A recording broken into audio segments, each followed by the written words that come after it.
안녕하세요. 오늘 현대신학 8주차 시간입니다. 오늘은 폴 틸리히 그리고 과정신학에 대해서 말씀을 드리겠습니다.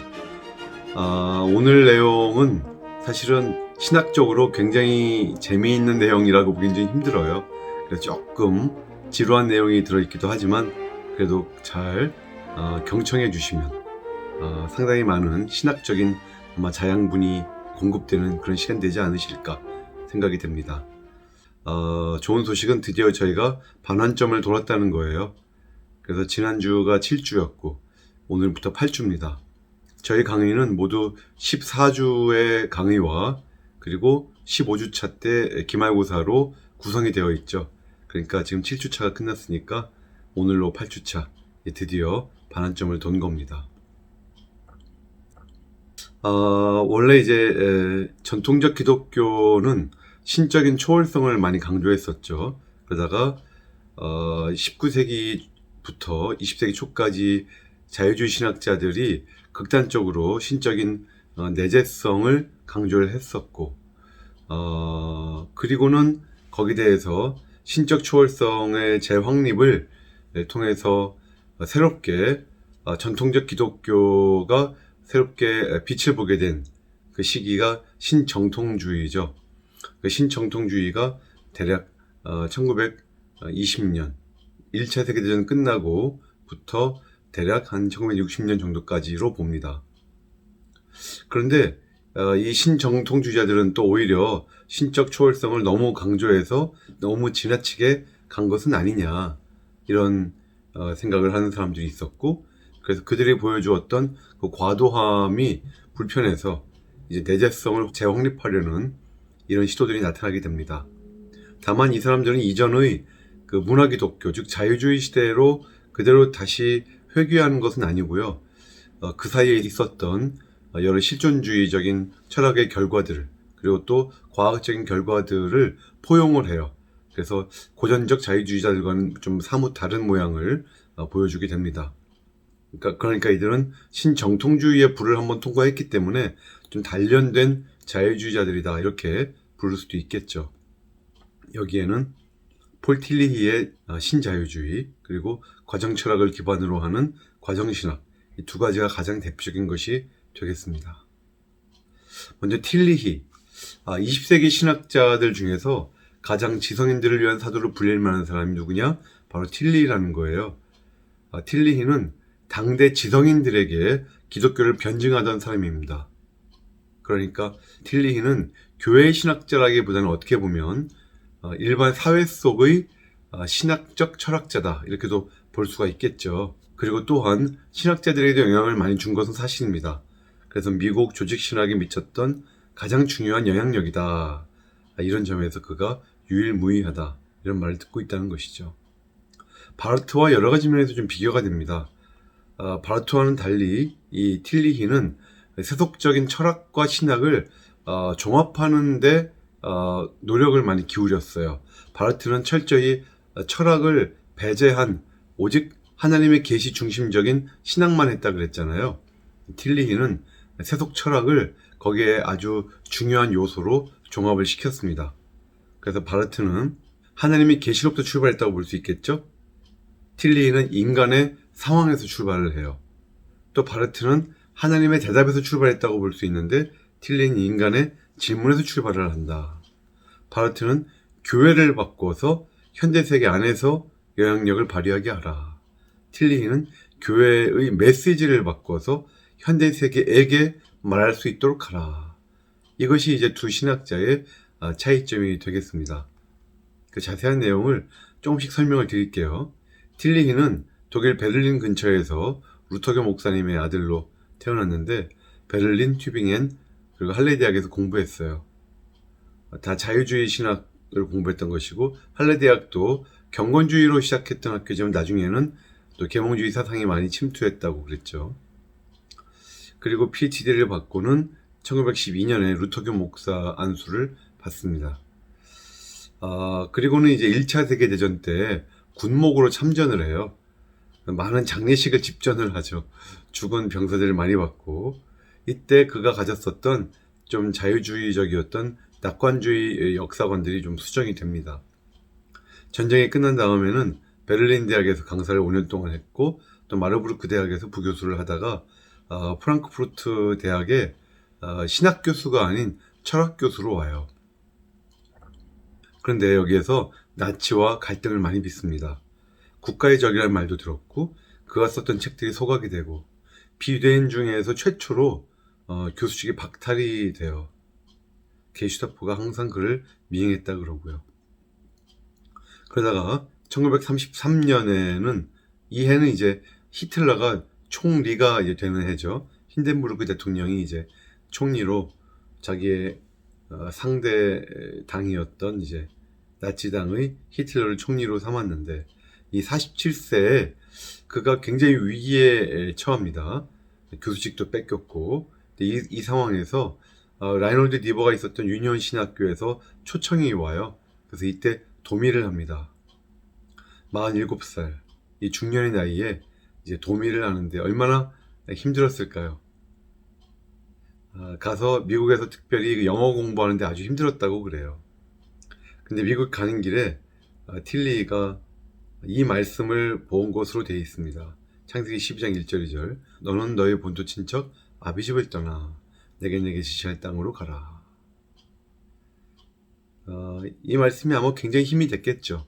그리고 나중에 틸리가 이 말씀에 나오는 아브라함의 하나님 얘기를 좀 해요. 뒤에서 한번 다시 말씀을 드릴게요. 그리고 이제 55년까지 유니온 신학교에서 교수로 있었고 미국 시민권도 받습니다. 신학자들 중에 철학자며 철학자들 중에 신학자다 이런 말도 들어요.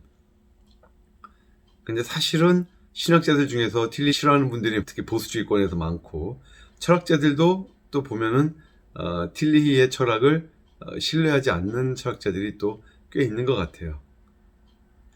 2차 대전 때는 독일 국문들을 위해서 미국 방송 통해 여러 차례 연설도 하죠.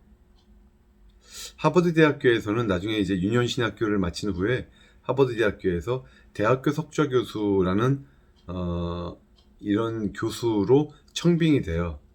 우리가 흔히 생각하는 석좌 교수가 아니고요. 하버드 대학교의 유니버시티 프로페서라고 하는 이 제도는 종신 교수들 중에서도 아주 극소수에게만 주어졌던 굉장한 명예입니다. 그래서 최근에 포항공대 포스텍도 이 유니버시티 프로페서를 도입을 했죠. 이것은 일반 여러 학문들의 경계들을 막 넘나드는 굉장한 고수급의 교수들만 여기 해당이 돼요. 제가 찾아보니까 하버드 대학교가 이것을 1935년에 시작해갖고 2017년 현재 딱 26명만 이 유니버시티 프로페서가 됐다고 그래요. 이것만 봐도 폴 틸리가 얼마나 학문적으로 크게 인정받던 사람이었는지를 이제 알 수가 있겠죠. 원하는 어떤 과정도 가르칠 수 있는 자격이 있었고 연구, 집필, 여행의 자유가 있고 강의할 때마다 수백 명의 학생들 또 수천 명의 청중들이 몰려다니면서 그의 강의를 들었다고 합니다. 케네디 대통령 취임식에도 특별히 초청되어서 거의 단상에 배석이 돼요. 이것만 봐도 굉장한 인물이었다는 걸 알 수가 있는데 이런 대중적인 찬사를 받은 신학자는 지금까지 거의 없었다 이런 말을 들었고 그는 생존해 있을 때 이미 신화적인 인물이었다고 합니다. 하지만 신학자로서는 그의 생애는 좀 모호성이 특징이에요. 그는 이제 평생 구원에 대한 의심이 항상 있었다고 하고 죽음에 대한 두려움으로 시달렸다고 합니다. 게다가 또 사회주의적인 모습을 표방을 했으면서도 굉장히 상류사회의 삶을 즐겼다고 하고 또 에큐메니컬한 교회 운동을 지지했지만 스스로는 교회에 거의 나가지 않았다고 그렇게 되어 있어요.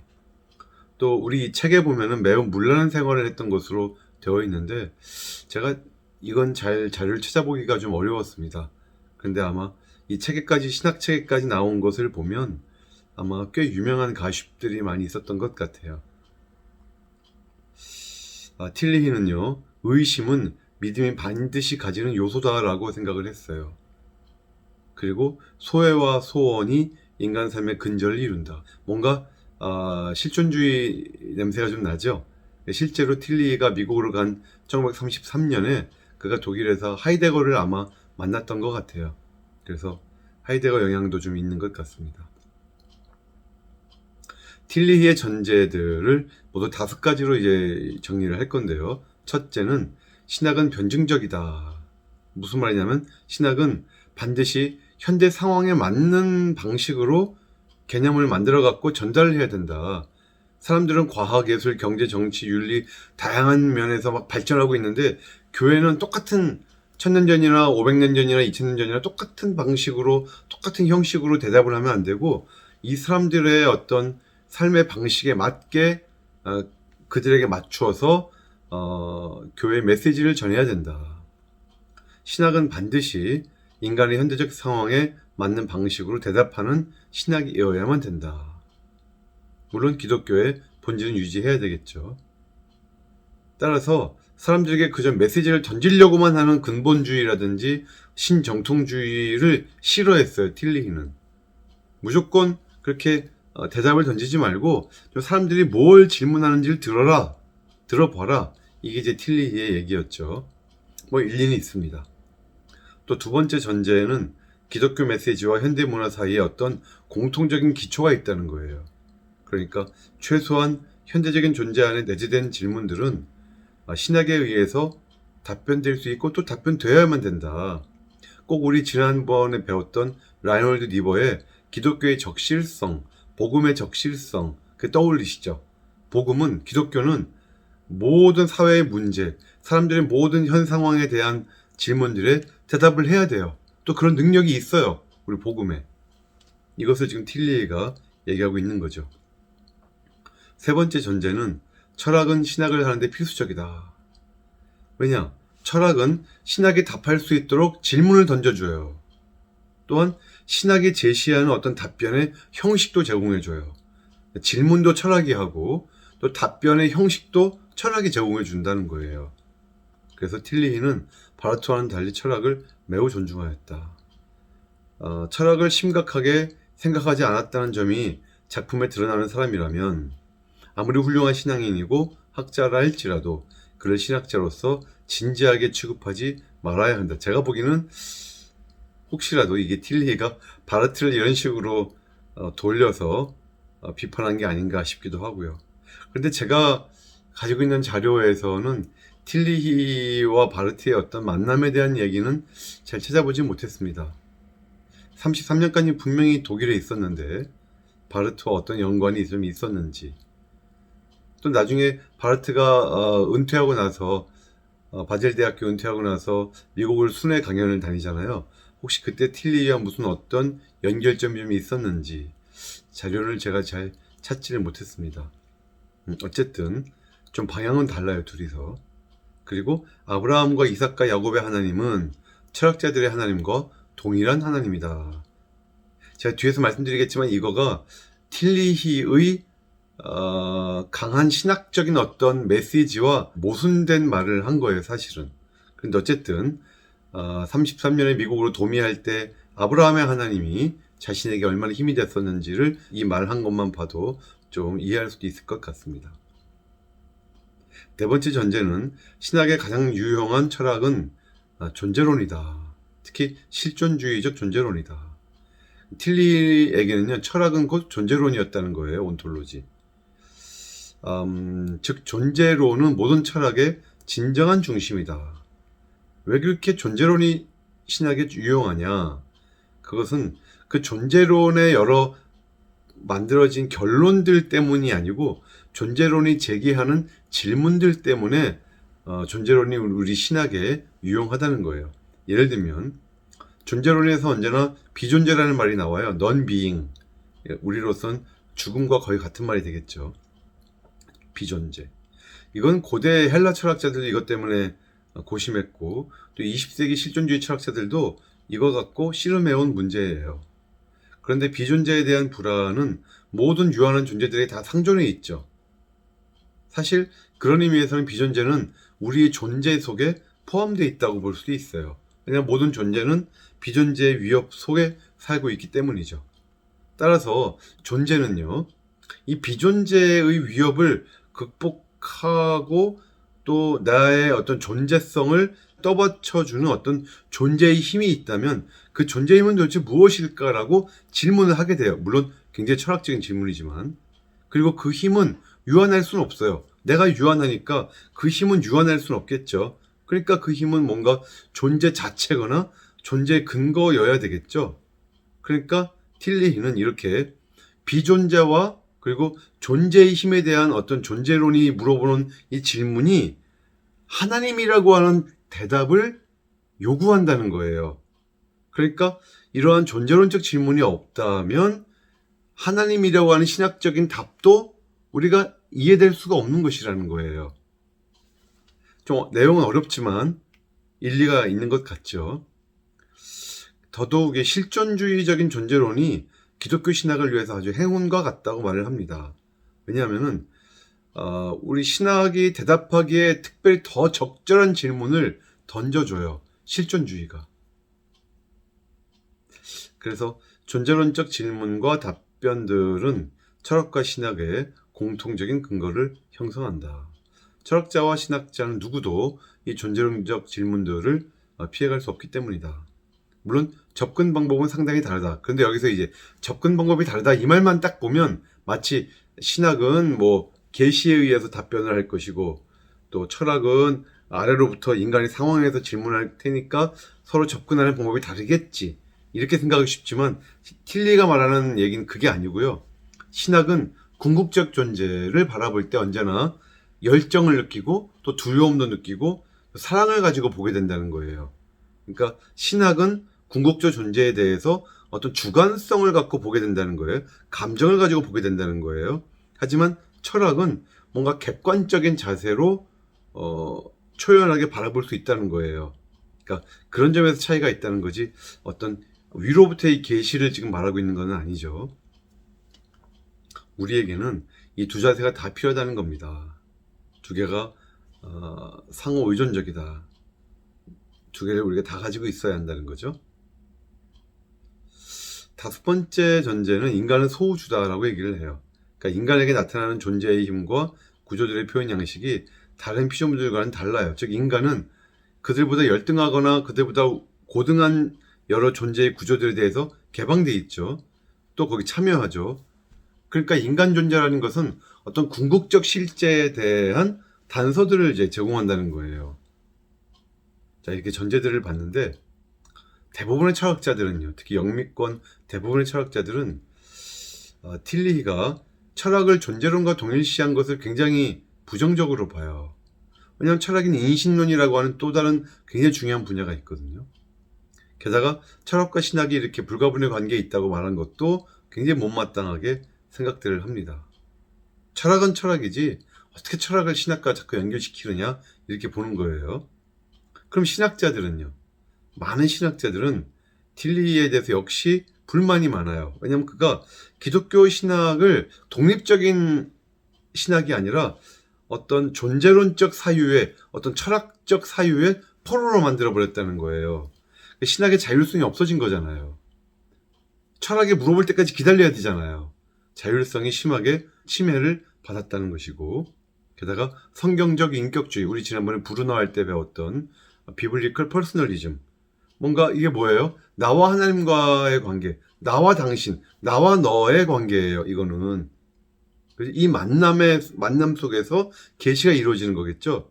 그런데 이렇게 틸리처럼 생각을 하면 이런 철학적인 생각 속에는 인격적인 하나님과의 만남이라고 하는 것이 굉장히 약화가 되죠. 그래서 신학자들이 이런 면에서 비판을 하고, 가장 치명적인 비판은 틸리가 그렇게 존재론을 사랑했지만 그의 존재론에 문제가 있다는 거예요. 너무 절충적이다라는 거예요. 철학에서 전혀 양립이 안 되는 두 흐름이 있어요. 그건 플라톤, 아우구스티누스, 독일 관념론에 쭉 흘러내려오는 이 전통적인 존재론, 즉 우주적인 존재론이죠. 우주적인 존재. 그런데 이거를 20세기의 실존주의 존재론, 이거는 지극히 개인적인 개별적 인간, 보편적 인간이 아닌 개별적 인간에 대한 존재론이거든요. 내가 불안과 절망 속에 있다. 이걸 갖고 실존주의에서 싸우고 있는 건데, 이것과 전통적 존재론, 이 둘은 절대로 합해질 수가 없는 것인데 이걸 통합시키려고 했다는 거예요. 그래서 이것이 틸리히의 존재론에 문제가 있고 좀 모순적인 부분이 여기서 있다라는 어떤 비평을 받는 부분입니다. 자, 오늘은 갈 길이 좀 멀어요. 그래서 틸리히도 2시간, 또 과정시각도 2시간 이렇게 모두 4번을 하겠습니다. 지난주처럼 잠깐 쉬시고 그 다음에 틸리히 2번째 시간을 가지겠습니다.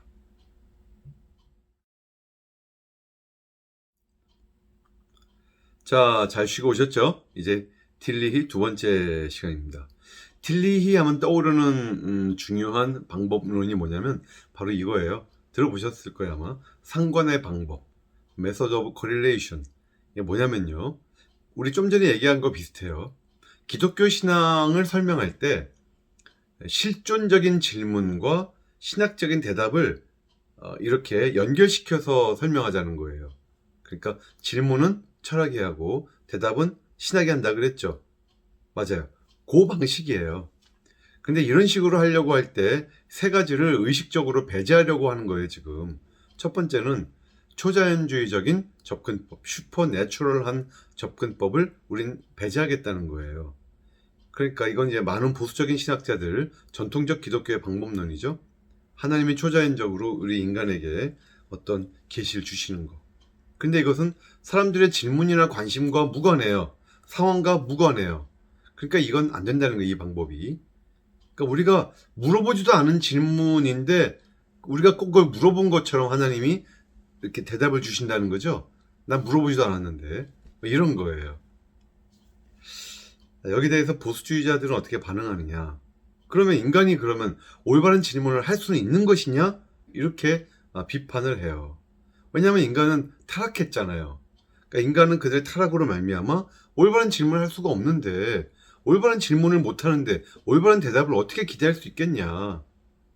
틸리히는 올바른 질문이 모든 인간 속에 다 누구에게나 있다, 뭐 이렇게 너무 단순하게 낙관적으로 믿고 있었던 것이 아니냐, 이렇게 비판을 합니다. 2번째 또 배제하려고 했던 방법은 뭐냐면 자연주의적, 인본주의적 접근법. 그러니까 이건 이제 자유주의자들이 했던 방법론이죠. 이들은 인간의 자연적 상태, 현 상황에서부터 어떤 신학적 답변을 이끌어내려고 했던 시도죠. 근데 그들은 인간 존재의 어떤 소외성을 간과하고 있었고, 계시라고 하는 것이 인간이 그들 스스로에게 자기들 입으로 말하는 게 아니고 그들에게 어디서부턴가 말하여진 것이라는 사실을 그들이 놓치고 있다는 거예요. 근데 이것만 봐도 틸리히가 고전적 자유주의와는 조금 다르네 하는 거 알 수가 있겠죠, 여러분. 고전적 자유주의는 굉장히 인간 이성을 강조하잖아요. 근데 이 틸리히는 이런 면에서 보면 우리에게 어떤 초월자가 우리에게 들려주신 어떤 계시가 있을 것이다 라고 하는 걸 전제를 하는 거죠. 그리고 틸리히는 전통적 자연신학도 이제 거부하려고 그랬어요. 이건 카톨릭의 일반적인 방법론인데요. 이건 슈퍼내추럴과 내추럴, 초자연과 자연을 결합시키는 2가지를 다 가지고 가는 이원론적 방법이에요. 그러니까 예를 들면 하나님의 존재, 인간의 영혼, 뭐 이런 식으로 자연적인 생각만으로도 충분히 도출 가능한 게 있고, 그런데 이것만으로 도출 못하는 것들은 초자연적인 계시라고 하는 이 2가지를 다 가지고 가는 거죠. 근데 여기 대해서 틸리히는 문제의 형식으로부터 답을 도출해내려고 한다고 비판을 하면서 이걸 배제하려는 거예요. 뭐냐면 그러니까 딱 보아하니 이게 자연만으로 도출 가능한 것이면 그렇게 대답을 해버리고, 자연만으로 도출 안 되는 것이면 갑자기 계시에 의존해버리고, 이렇게 2가지로 투트랙으로 가는 것은 문제의 형식에서 벌써 답이 결정되어 있다는 거예요. 그러니까 이런 태도가 안 되겠다고 이제 생각을 한 거죠. 그래서 이제 상관의 방법을 내놨어요. 누가 여러분에게 상관의 방법이 무슨 말이에요 하면 여러분 이렇게 말씀하시면 돼요. 철학이 묻고 신학이 답한다. 철학이 질문하고 신학이 답한다. 이 유명한 말이 틸리히가 한 말이죠. 그러니까 신학자의 임무는 따라서 질문과 답변, 철학적 질문과 신학적 답변을 잘 연결시키는 게 우리가 할 일이다. 그러니까 계시로부터 답변을 도출하되 인간의 실존주의적인 상황에 관심에 잘 맞추어서 말해주는 형태가 되게 해야 하는 것이다. 이런 겁니다. 근데 여기에 대해서 비판도 있어요. 많죠, 사실은. 철학에다가 너무 많은 독자성을 부여했다는 거죠. 철학이 계시, 즉 신학 위에 군림해요. 다들 철학이 하시는 말씀을 귀 기울여 들어야 돼요. 그런데 어떻게 인간의 이성이 유한한 것이고 또 인간의 학문이라는 것이 완벽한 게 아닌데 그걸 갖고 어떻게 그 철학에서 올바른 질문이 나올 수 있느냐. 그러니까 올바른 질문이 못 나오면 올바른 답변도 기대를 못하는 거 아니냐. 게다가 틸리가 자기의 그 여러 저술 속에서 실제로 상관의 방법을 뭐 실론, 기독론, 무슨 뭐 계시론 이렇게 수행하는 내용들을 쭉 보면 답변의 형식뿐만 아니라 답변의 내용까지도 철학적 질문들에 의해서 결정하더라. 철학은 질문하고 신학이 답변하는 게 아니라 틸리가 실제로 연구하는 방법을 쭉 보아하니 철학이 묻고 철학이 답하더라.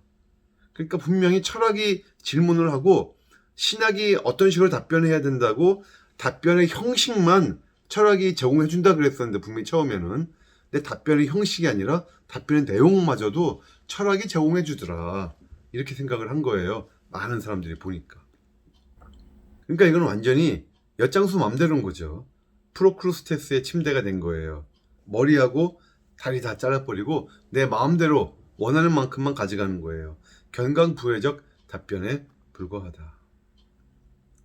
이성과 계시, 이제 두 번째 이제 이슈는 이거죠. 이성과 계시의 화해를 시도했다는 거예요. 사실 앞에 말한 것과 어떻게 보면 연결이 돼요. 이성은 철학이죠. 계시는 신학이에요. 철학과 신학의 화해를 그가 시도했다. 계시는 이성과 반대되게 주어지지 않는다. 아퀴나스가 한 말을 이제 인용을 하죠. 신앙은 가장 높은 수준의 이성이다. 이성은 계시에 저항하지 않는다. 계시는 이성의 재건이다. 따라서 이성은 오히려 계시를 요구하고 있다. 그리고 계시는 이성의 실존적인 갈등 안에 암시된 질문들에 대한 답이다. 그리고 이제 우리가 실제 리얼리티, 우리가 살아가면서 이 땅에서 경험하는 모든 실제에는 두 영역이 이제 존재한다고 말을 해요. 틸리가. 본질과 존재입니다. 에센스와 existence. 본질은 뭐냐? 사물이 아직 현실화되지 않은 잠재적인 완전의 모습. 꼭 플라톤이 말했던 어떤 이데아 같은 거, 이데아. 이게 본질이고요. 그 이데아가 이 땅에서 망가지잖아요. 그게 바로 존재예요. 본질로부터 이탈한, 유한하고 왜곡되고 혼잡게 된 현실이 존재예요. 본질과 존재. 상당히 플라톤적이죠. 요 말이. 이것을 이제 이성에도 적용을 합니다. 이성도 똑같다. 본질적 이성이 있고 현실적 이성이 있다는 거예요. 본질적 이성이 아주 초월적인 이데아 같은 완벽한 이성 그 자체예요. 우리한테는 이게 없죠, 지금. 근데 우리가 가지고 있는 것은 현실적 이성이에요. 이거는 존재라고 하는 곤경에 처한 이성이에요. 본질로부터 소외되어 있어요. 그러니까 항상 문제가 있는 거죠. 자율과 타율, 상대주의, 절대주의, 형식주의, 주정주의 등등 양극성이 항상 발달해요. 우리 현실적인 이성 속에서 갈등하죠. 그러니까 우리는 갈등하니까 결국 진리를 포기하든지 아니면 진리를 추구하든지 둘 중 하나예요. 진리를 추구하는 쪽은 뭔가 계시를 바라고 구원을 기다리고 이런 거가 되겠죠. 이렇게 이성의 양극성이 있다는 것을 우리가 이해를 해야 되겠죠. 그래서 계시라는 건 도대체 뭐냐? 이런 이성의 양극성을 연합시키는 것이 계시의 역할이다. 계시는 인간 지식을 위한 존재의 근거의 표명이다. 존재의 근거. 그죠? 그래서 존재의 신비를 드러낸다. 그래서 계시를 하나님으로부터 온 어떤 말, 글, 책 이런 걸로 믿는 것은 개신교의 함정이다. 계시는 오히려 사건적인 것이고 경험적인 것이다. 성경 자체가 하나님 말씀은 아니다. 물론 성경은 예수 그리스도 안에 나타난 궁극적 계시의 사건을 기록하고 있는 문서로서 계시에 참여한다. 자, 이런 식으로 성경을 굉장히 그 상대화시키는 건 슐라이어 마허 이후로 모든 자유주의 신학자들의 업적이죠. 이걸 신정통주의에서 다시 그 성경의 절대성을 살려놨는데, 특히 바르트가 열심히 살려놨는데, 86년에 태어났죠. 폴 틸리가. 바르트하고 같은 해에 태어났어요. 나이가 같아요. 근데 바르트의 동년배인 틸리가 다시 이렇게 철저하게 상대적인 권위로만 성경을 떨어뜨려 놨습니다. 기독교의 독특성은 그럼 어디 있느냐? 기독교는 그것이 예수 그리스도 안에 나타난 궁극적인 계시에 기초하고 있다는 것 때문에 독특하다. 예수는 누구냐? 예수는 자신을 희생했던 삶과 죽음을 통해서 그리스도가 된 유한한 개인이다. 이거 위험한 말이죠. 우리가 봤을 때. 예수님이 인간이라는 말이죠. 인간이신데 자신을 희생하고 모든 인류를 위해서 죽음을 통해서 그리스도가 되셨다는 거예요. 위험한 표현이죠. 그래서 자신을 그리스도 측에 희생시키셔서 나사렛 예수가 궁극적인 계시의 매체가 되셨다. 우리 옛날에 배웠던 슐라이어 마허의 기능적 기능론. 사실 누구든지 그리스도가 될 수 있었는데 2000년 전에 중동 지방에 사셨던 그 예수라는 나사렛 예수라는 분이 하나님에 대한 완벽한 의식을 가지고 있었죠.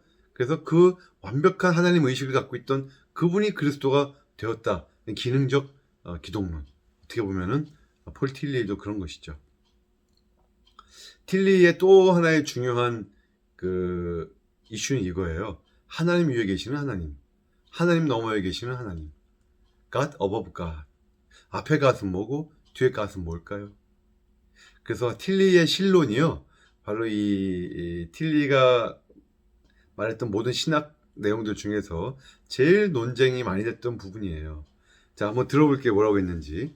하나님은 존재하지 않는다. 무슨 뜻일까요? God does not exist. 그는 본질과 존재를 넘어선 존재 그 자체이다. 본질과 존재, 아까 좀 전에 얘기 드렸죠.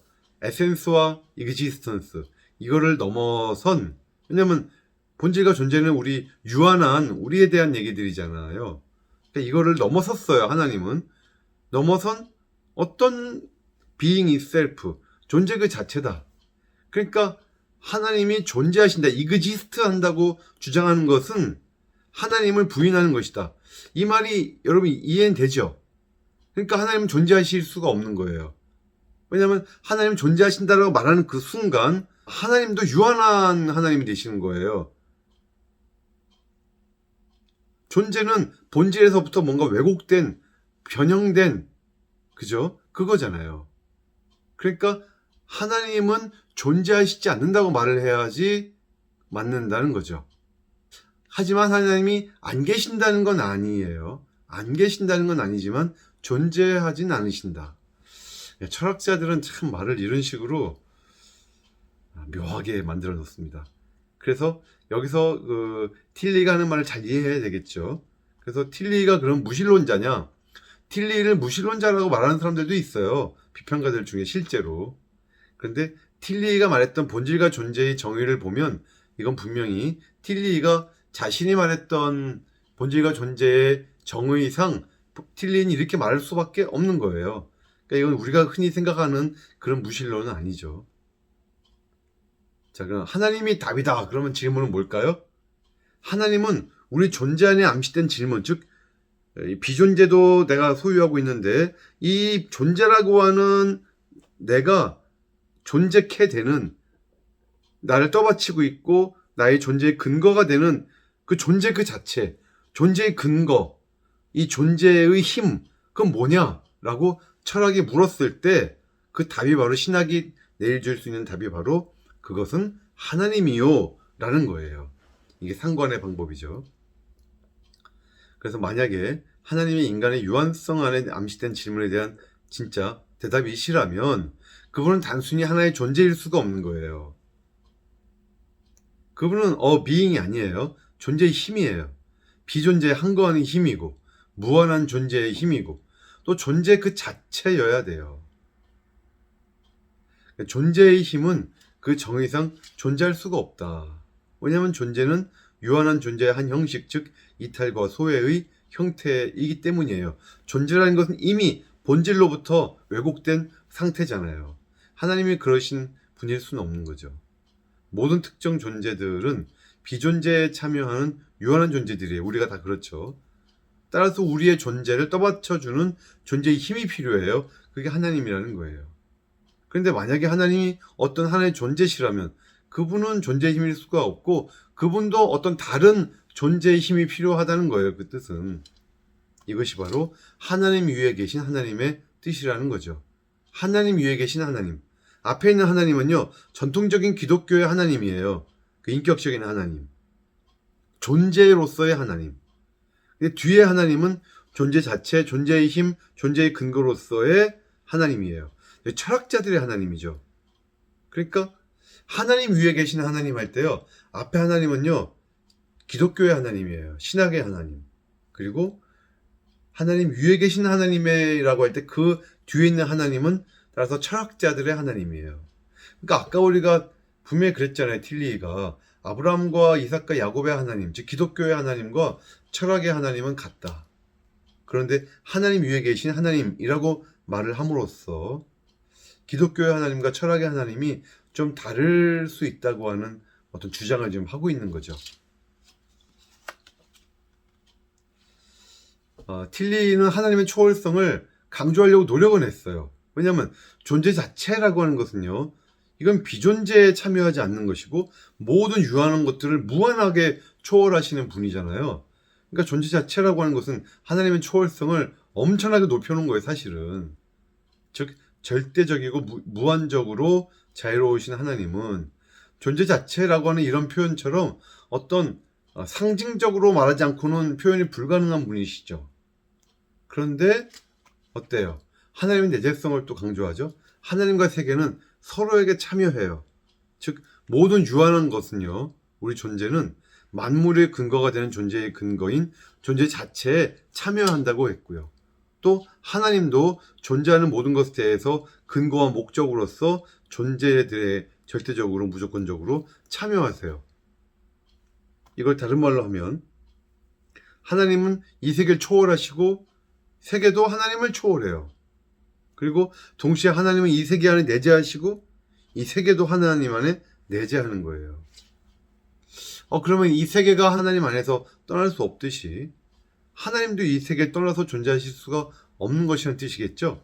그래서 굉장히 내재주의적인 주장이고 범죄신론적인 주장이고, 이렇게 따지면 도대체 그가 말하는 하나님의 초월성이라는 것이 존재 자체라고 하는 것 도대체 무슨 말인지 알 수가 없어요. 존재 자체라고 해놓고는 완전히 저기에 있는 곳으로 얘기해놓고는 갑자기 이 세계와 완전히 붙어있는 걸로 얘기하는 거예요. 그래서 틸리히의 강의는 많은 신학자들이 그런 말을 했죠. 이해할 수 없는 아이러니다. 그러니까 이해할 수가 없는 내용들을 가득 찼다. 앞뒤가 안 맞는다는 거죠. 그의 신론은 또 범죄신론이라는 말을 듣죠. 만유죄신론. 하나님과 세계가 동일하진 않아요. 하지만 서로 밀접하게 얽혀 있어요. 헤겔이 말하는 거, 이 세계가 없으면 하나님도 하나님일 수 없다라는 말을 우리가 연상케 됩니다. 하나님과 인격적 조우는 모든 진정한 종교의 핵심이다. 그럼에도 천상의 신적 인격에 대한 무신론의 한 거는 옳다, 이렇게 말을 해요. 그렇죠.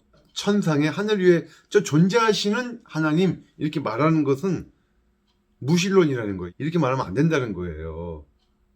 그죠? 다만 하나님이 비인격적이라고 말하는 것은 아닙니다, 지금. 왜냐하면 인격적인 하나님이셔요. 하나님은 personal God. 이 말은 하나님이 어떤 인격체시다, a person이시라는 것을 의미하진 않죠. 그러니까 하나님은 a person은 아니시지만 personal God이라는 것이죠. 왜냐하면 하나님은 인격적인 모든 것의 근거시고 자신 안에 인격성이라고 하는 존재론적 힘을 가지고 있으시다는 거죠. 그래서 인격적인 하나님이라는 말도 사실은 틸리가 많이 쓰지는 않고요. 살아계신 하나님, God as living, 이런 표현을 쓰기를 좋아했어요.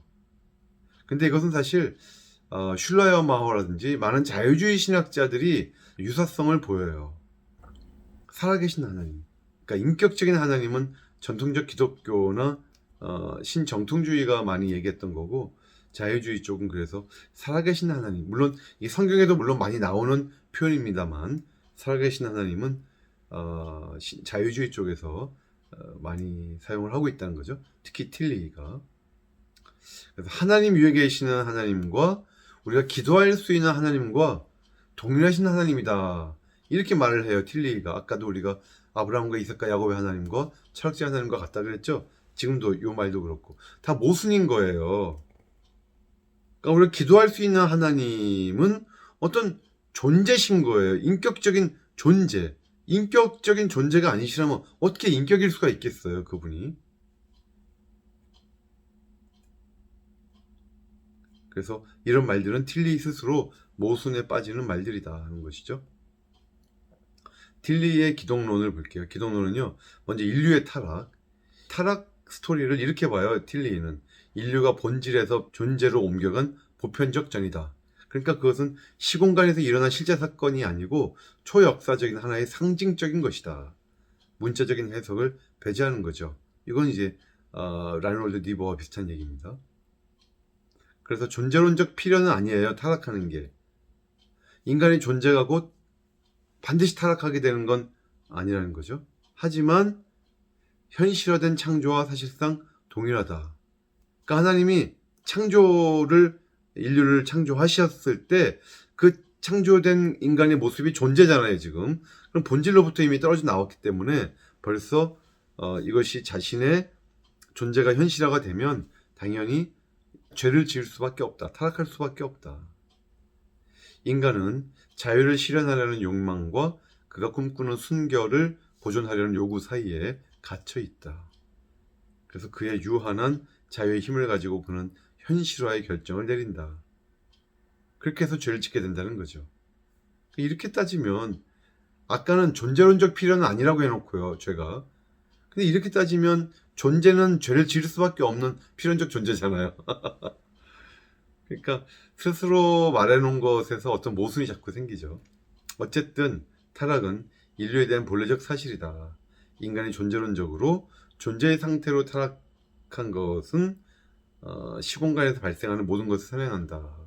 그러니까 본질이 존재로 온 것은 이미 시공간이 아니고 그 한참 전에 논리적으로 선행하는 것이죠.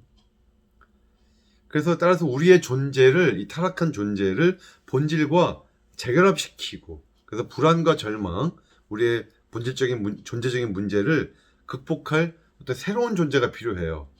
구원자가 필요한 거예요. 그 해답이 바로 그리스도다. 그리스도는 존재의 상태 안에서 나타나죠. 그래서 본질과 존재의 격차를 극복하는 새로운 존재, 즉 a new being에 대한 상징이다. 본질과 존재가 재결합하는 a new being이 돼야 되는데 그 상징으로서 그리스도가 있는 것이다.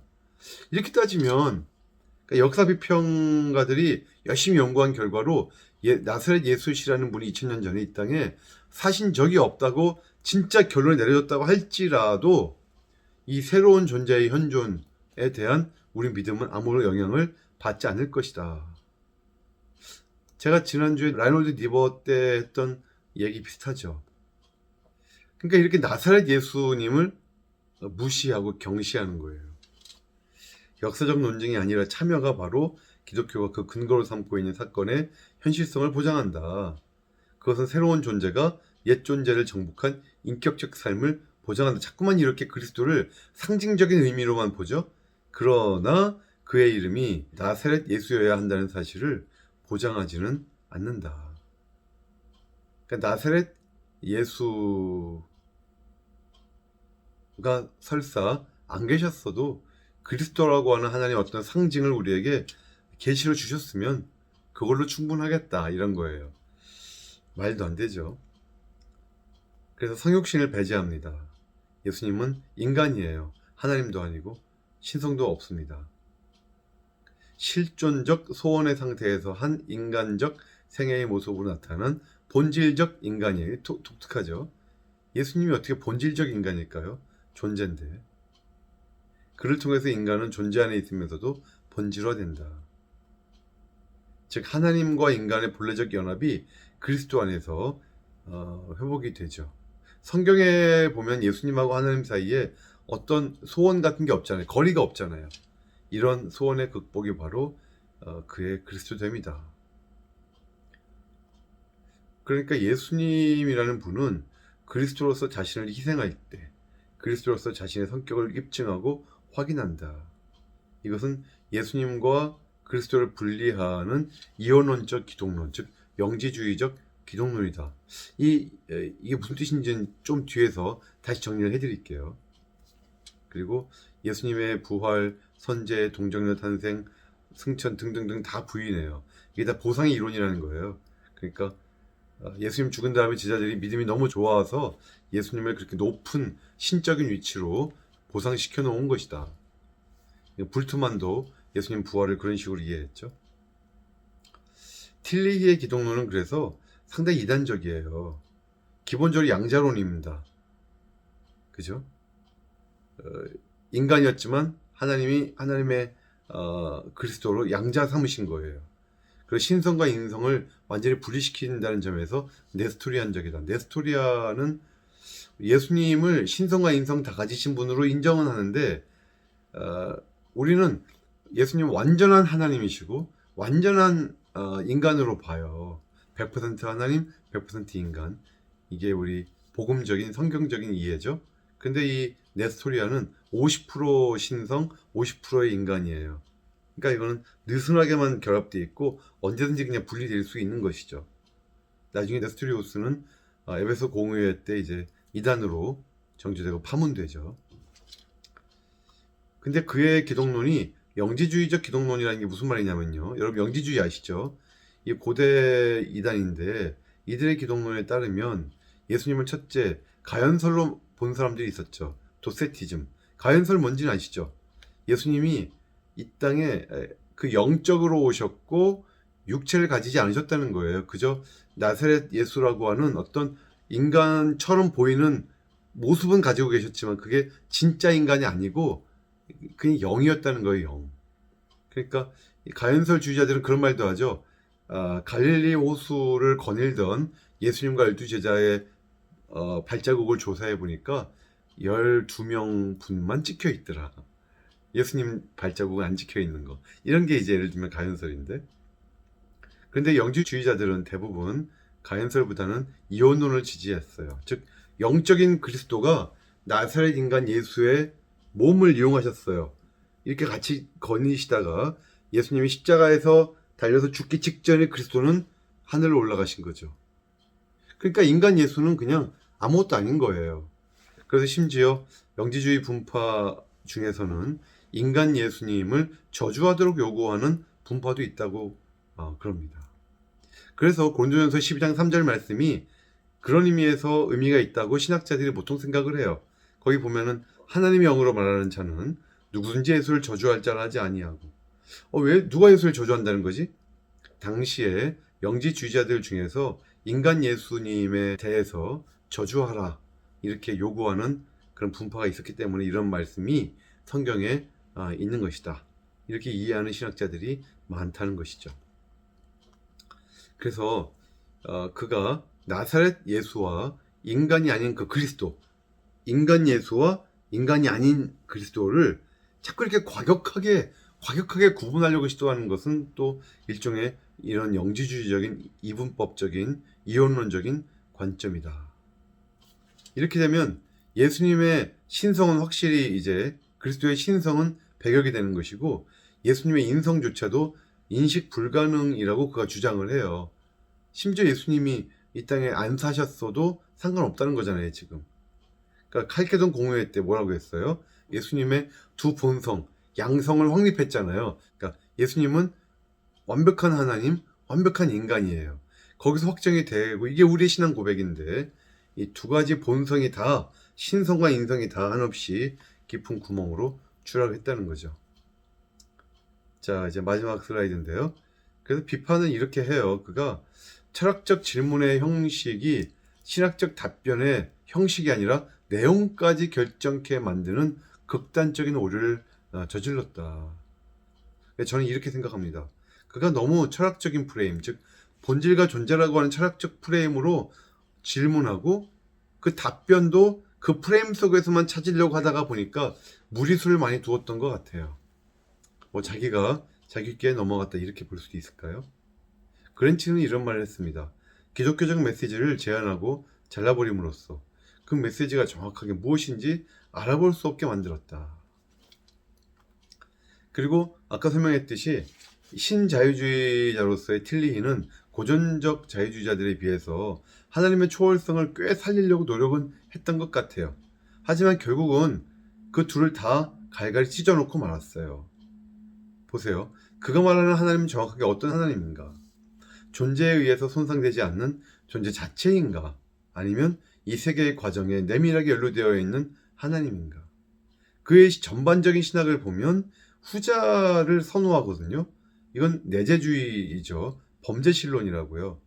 그런데 비일관적이에요. 그 신론이. 하트숀이요. 하트숀은 좀 이따 말씀드리겠지만 대표적인 과정 철학자예요. 이 하트숀이 범죄신론이라고 하는 이 말을 만든 사람이에요. 이 하트숀이. 네, 하트숀이 그런 말을 합니다. 틸리히의 경우에는 다소 일관성이 없든지 아니면 내가 핵심을 찾지 못했든지 둘 중 하나다. 이렇게 말을 합니다.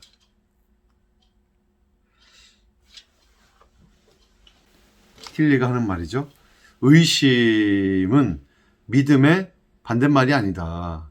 의심은 믿음의 한 요소이다. 이렇게 말을 해요. 이것도 위험한 말인데요. 틸리가 그런 말을 해요. 나는 믿지 않는 자들에게 믿음을 소개해 주려고 하는 사람이다. 하지만 믿는 사람에게는 의심을 그들에게 소개를 해주고 싶다. 이런 말을 해요, 틸리가. 이건 안 좋은 것 같아요. 또 틸리가 이런 말을 해요. 아까 우리가 했던 말인데요. Non-being a threat, 그러니까 비존재의 위협에 대해서 유한한 존재가 가지고 있는 불안, 그 본래적인 그 불안, 기초적인 불안은 제거될 수 없다. 우리 항상 비존재의 불안 속에서 살고 있는 거예요. 그러니까 쉽게 말하면 비존재는 존재에 속해 있다. 이것이 틸리의 말입니다. 자, 여기까지 하고요. 잠깐 쉬었다가 이제 과정신학을 공부하겠습니다. 자, 잘 쉬고 오셨죠? 과정신학. 틸리가 좀 따분했죠. 과정신학도 조금 따분한데 좀 빨리 지나가겠습니다.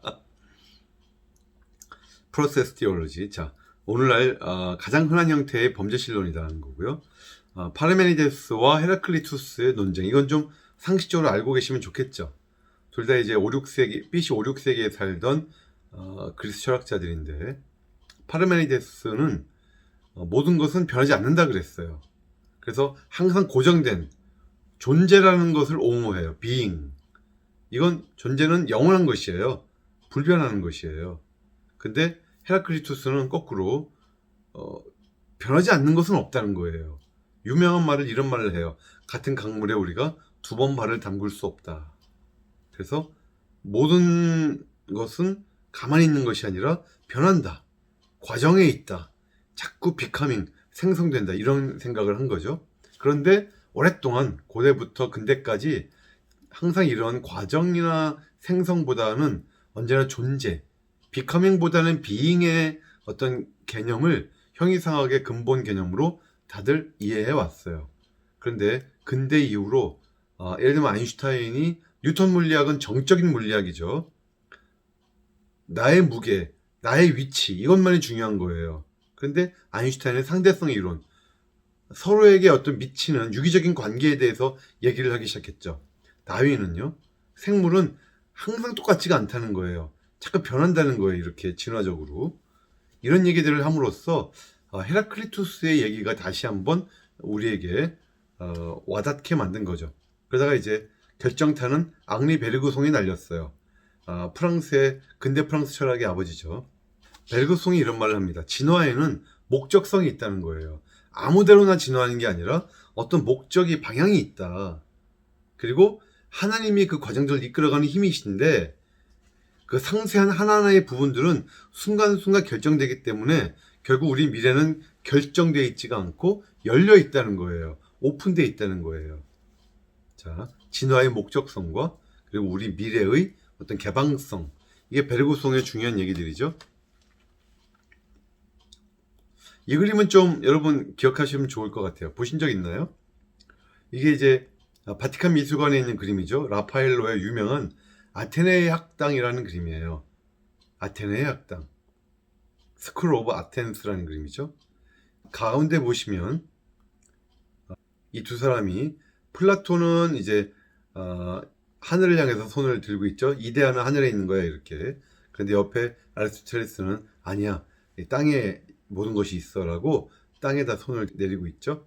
이렇게 54명의 학자가 여기 나와 있는데 이 중에서 이분이 파르메니데스, 그리고 이 아래가 헤라클리투스예요.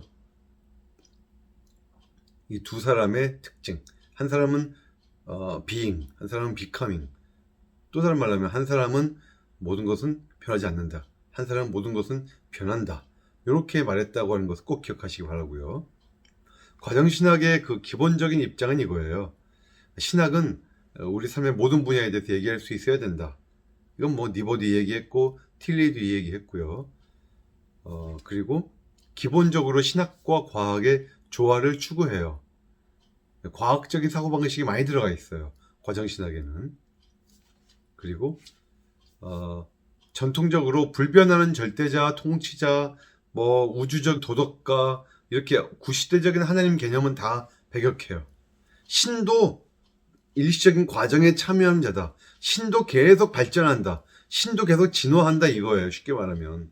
그러니까 정적인 초월성이 아닌 진화적인 초월성으로 대체하는 겁니다. 나머지는 다 시간 날 때 읽어보시고요. 그래서 이런 과정신학에는 두 줄기가 있어요. 첫 번째는 테야르드 샤르댕, 그리고 두 번째는 알프레드 화이트헤드인데, 이 화이트헤드가 좀 더 일반적이고 훨씬 내용이 깊은 내용이 많습니다. 빨리 좀 진행을 해볼게요. 먼저 테야르드 샤르댕. 테야르는 프랑스 출신의 예수의 신부죠. 그런데 고생물학과 지질학에도 아주 전문가예요. 그래서 우리가 뜻밖의 북경원인, 또 필트다운인 같은, 그러니까 유인원과 인류의 중간 고리에 해당하는, 그 진화의 중간 고리에 해당하는 인류의 조상이 뭐 북경원인이나 필트다운인인데, 이런 것의 발견에 또 관여해요. 근데 재밌는 사실은 두 개가 다 문제가 많은 인류의 조상들이죠. 그러니까 정확하게 말하면 인류 조상이 될 수가 없는 것들이에요. 왜냐하면 북경원인이 처음 발견됐을 때는 뭐 여러 사람의 두개골이가 나왔다 그랬고요. 뼈도 38개인가가 나왔다고 하는데, 지금은 이빨 2개밖에 안 남아 있어요, 북경원인이.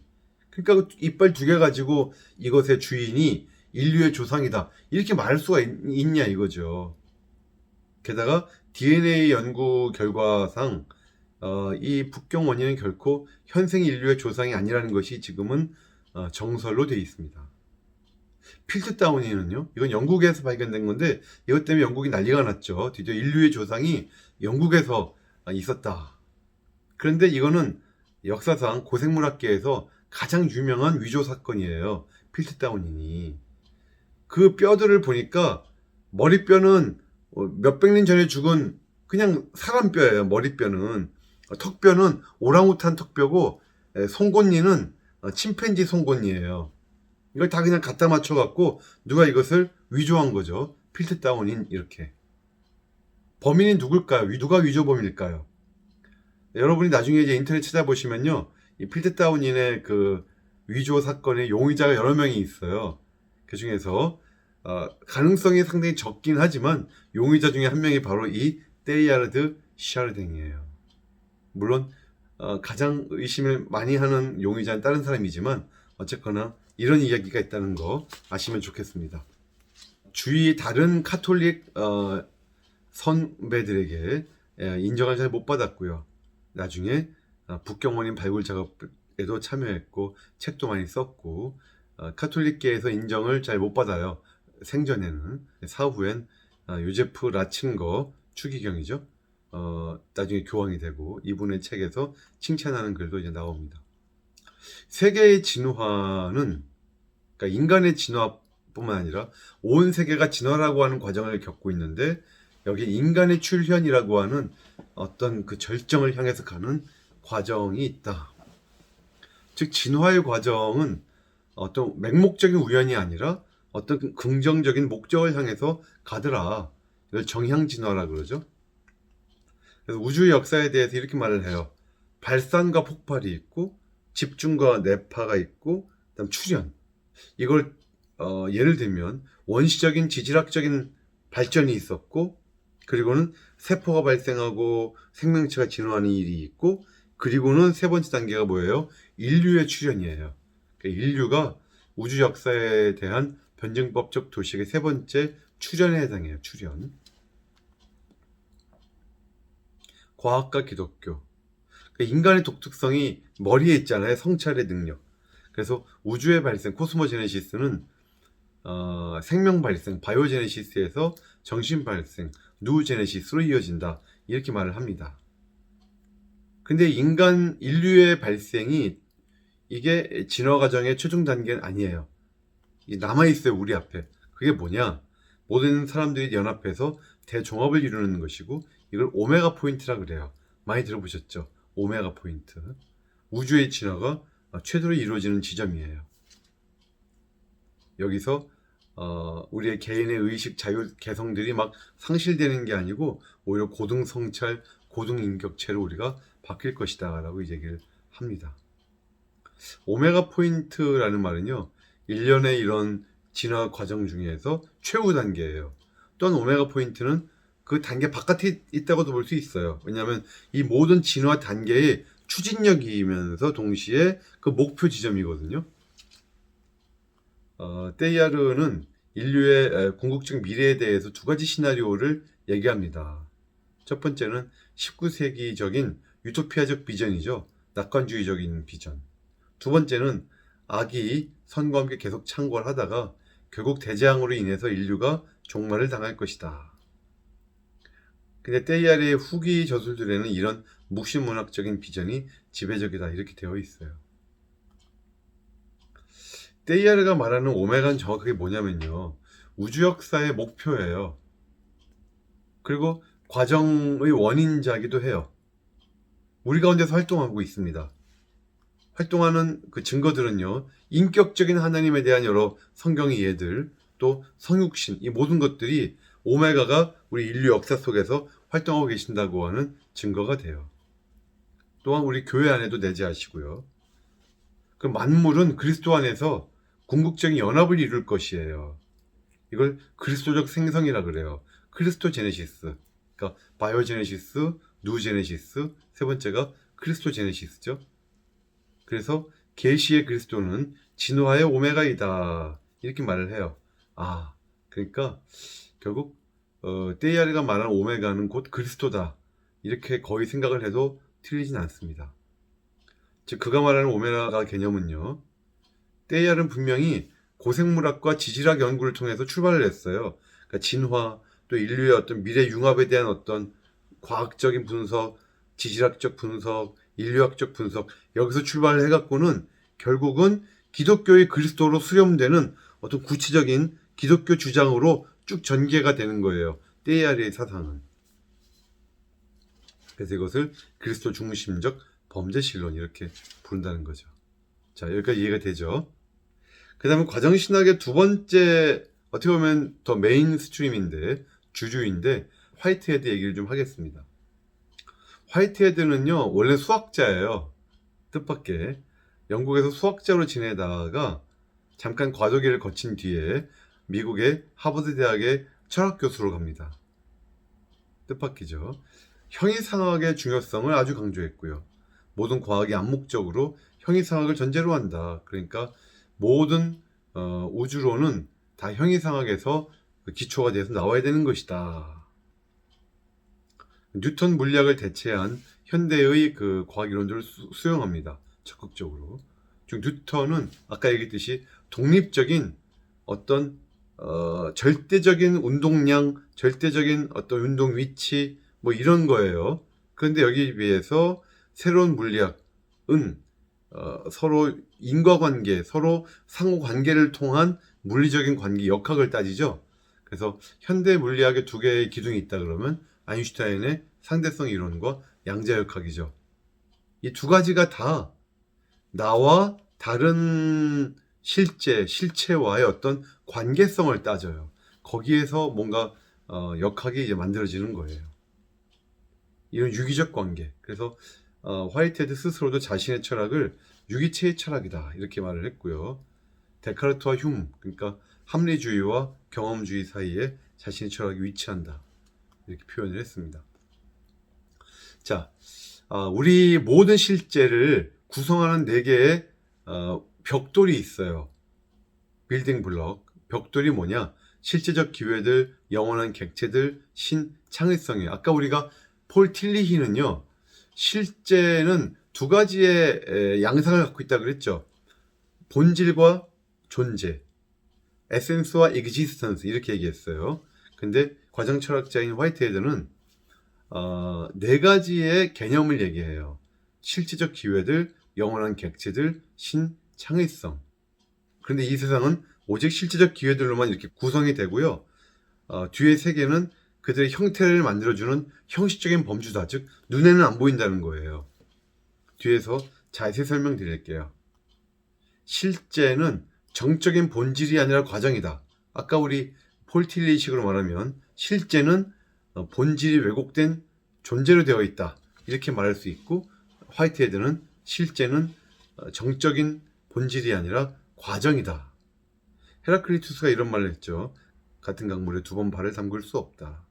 화이트헤드는 이런 말을 해요. 같은 생각을 우리가 2번 할 수 없고 같은 것을 우리가 2번 경험할 수 없다. 맞습니다.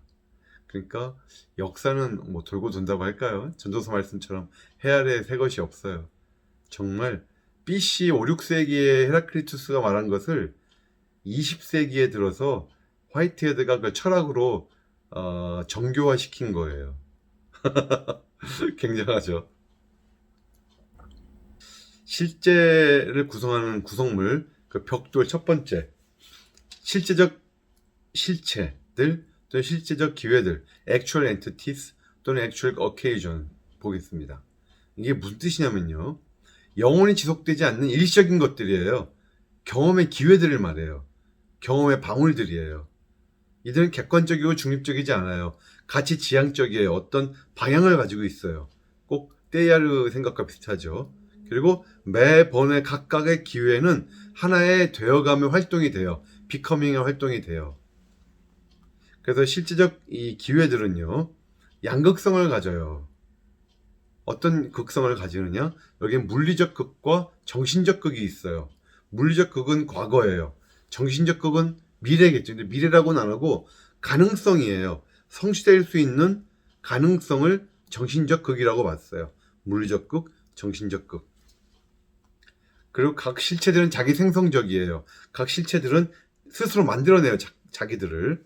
그러니까 각 실체는 어떻게 보면 부분적으로는 경험의 과거적 기회들이 낳은 산물들이고, 또 얘네들은 또 다른 산물들을 낳겠죠. 또 다른 실체들을. 그리고 각 기회는, 궁극적으로 신은요, 선행하는 기회를 되어감, 비커밍의 과정 속에서 다른 것들에 의해서 이용될 수 있는 하나의 객체로 포착하게 돼요. 각 기회를.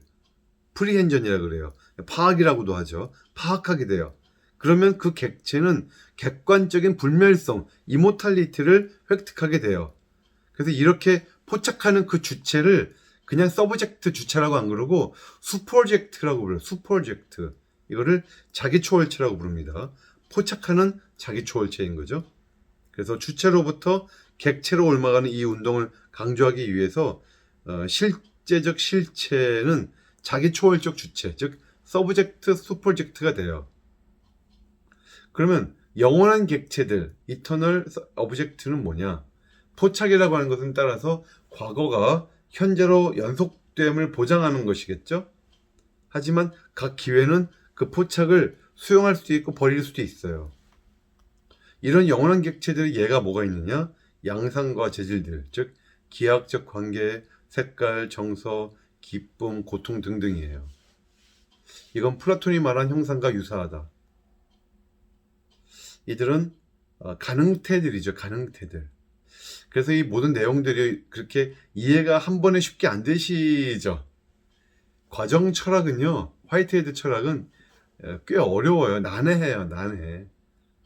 그래서 이 내용들을 이렇게 짧게 설명 다 하긴 어렵고요. 나중에 여러분들이 대학원을 가시면 좀 더 공부할 기회가 있으실 거고, 대략적으로 어떤 말들을 쓰고 있는지만 아시면 되겠습니다. 세 번째 벽돌은 뭐냐? 신이에요. God. 각 기회들은요, 어떤 원초적인 목표를 향해서 가는 거예요. 이니셜 에임이라 그래요. 그 이니셜 에임은 그럼 누가 던져준 것이냐? 신이 줬다는 거예요. 신이. 따라서 과정 철학은 무신론일 수는 없어요. 과정 철학은 무신론이긴 힘들죠. 신을 항상 머릿속에 전제를 해야 되니까.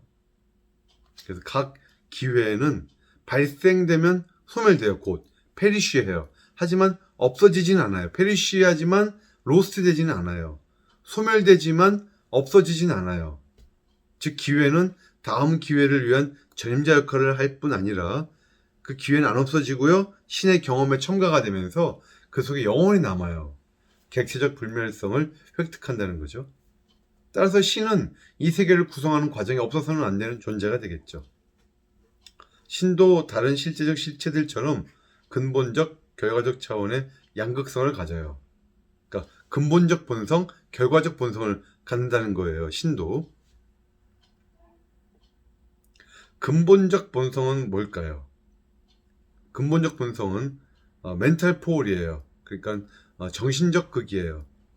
세계 과정의 원리로서의 신이에요. 그러니까 영원한 객체들의 무한한 다양성을 상상하죠. 신은. 그리고 모든 가능성들에 대한 근본적인 평가로서 기능하겠죠. 그리고 실질적 실체들에게 매력을 제공해서 어떤 방향으로 계속 갈 수 있게 힘을 북돋아 주겠죠. 그리고 모든 가능성들의 전 범위를 포함하고 모든 새로운 것들의 기초가 돼요. 이게 바로 근본적 본성이에요. 신의 근본적 본성. 가능태로서의 신이죠. 어떻게 보면은. 그런데 이 근본적 본성으로 신이 완성되지가 않아요. 그럼 신에는 실제성이 없는 거예요. 현실에서. 그래서 실제성을 위해서 또 다른 차원이 필요한 건데 그게 바로 결과적 본성이에요. 이게 물리적 포울이죠. 물리적 극. 아까 우리가 과거라 그랬죠. 이것이. 신은요. 일시적인 세계를 포착해요. 그리고 모든 소멸하는 실제적인 실체들의 처소로서 로케이션으로서 기능해요. 그 세계를 하나로 통합해요. 이런 식으로 신은 미래, 현재, 과거가 되면서 획득된 모든 새로운 것들을 다 신이 가지고 있는 거예요. 이게 신의 결과적 본성이에요. 과거죠. 물리적 극이죠. 이런 활동이 물리적 감정의 충만함 안에서 신의 본질을 완성한다. 그러니까 신은 우리 인간들에게 위대한 반려자가 되는 거예요. 그의 컴패니언 되는 거예요. 그리고 우리를 이해하고 우리와 함께 고통하는 펠로우 서퍼러가 되는 거예요. 결과적 본성이 있으시니까. 그래서 결국 신과 세계는 서로를 필요로 하고 서로 얽혀 있다. 일시적 기회 하나하나가 신을 형성해요. 그리고 그 각각의 기회는 신 안에서 구현된다. 말들이 어렵지만 한번 그냥 들어보세요. 그 기회들의 공동체. 이게 인간과 신이 있어요. 이거는 뭐냐면 어떤 공통 요소를 공유하는 기회들이 함께 모여서 하나의 자립적인 완전을 이룬 것을 기회들의 공동체, Society of Occasions라고 불러요. 여기엔 여러 유형이 있고 가장 독특한 것이 인간이다. 각 인간은 자기 과거를 기억하죠? 미래를 미리 예측해요. 둘을 한데 묶을 줄도 알아요. 독특한 공동체의 인간은. 하지만 그 경험이 제한된 과거와 제한된 미래를 합쳐놓았다는 점에서 인간은 유한한 공동체죠. 신은요. 모든 경험, 유한하지 않죠. 모든 경험들을 다 기억하고 모든 가능성들을 다 상상해요. 과거와 미래를 끊임없는 과정 안에서 엮는 무한한 공동체예요. 신이. 창의성은 뭐 눈에 보이는 어떤 것이 아니고요. 이 다양한 실제적 실체들 이면에 있는 통합의 원리예요. 그래서 각 참여자가 가지고 있는 개성이 바로 이 창의성에서 나오는 것이다라는 거죠. 화이트헤드가 했던 아주 유명한 말이에요. 여러분 이 말 한번 잘 보세요. 무슨 말을 했냐면 유럽 철학 전통에 대한 가장 안전한 일반적인 그 일반적인 특성화는 그것이 플라톤에 대한 각주의 연속으로 구성되어 있다는 것이다. 쉽게 말하면 이거예요. 서양 철학은 플라톤에 대한 각주이다. 여러분 그런 말 들어보셨나요? 굉장히 유명한 말이죠. 누가 한 말이에요? 화이트헤드가 한 말입니다. 서양 철학은 플라톤에 대한 각주이다. 근데 사실 화이트헤드의 철학, 그 존재론 자체가 플라톤에 대한 각주예요. 왜냐하면 화이트헤드가 실제의 두 차원을 상정하잖아요. 현실의 차원과 가능성의 차원으로. 그죠? 현실태와 가능태, 즉 물리적 극과 정신적 극을 상정하잖아요. 현실태와 가능태. 이게 바로 플라톤적이죠. 그런 의미에서 화이트헤드의 말로 그의 철학이 플라톤에 대한 각주다. 오늘 갈 길이 좀 먼데 이제 다 끝났어요. 조금만 쉬고 오세요.